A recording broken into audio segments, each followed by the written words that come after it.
রংপুর সরকারি কলেজ রংপুর শহরের একটি অন্যতম প্রধান শিক্ষা প্রতিষ্ঠান, যা 1963 সালে প্রতিষ্ঠিত হয় এবং 1968 সালের জাতীয়করণ করা হয়। কলেজটি 5.26 একর জমিতে অবস্থিত, 4টি ভবন, 35টি কক্ষ, যার মধ্যে 30টি শ্রেণীকক্ষ, একটি ছাত্রী হোস্টেল যেখানে 100টি সিট। তবে ছাত্র হোস্টেলটি বর্তমানে পরিত্যক্ত। প্রায় 16,000 শিক্ষার্থী এখানে পড়াশোনা করছে।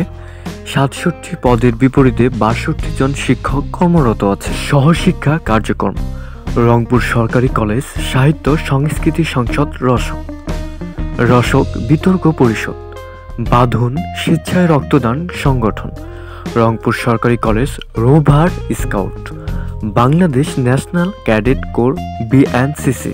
2024 সালের সহপাঠী কলেজ র্যাঙ্কিং অনুযায়ী জাতীয় পর্যায়ের 32তম, দিনাজপুর বোর্ডের দ্বিতীয়, রংপুর বিভাগের দ্বিতীয় এবং রংপুর জেলার দ্বিতীয় স্থানে রয়েছে।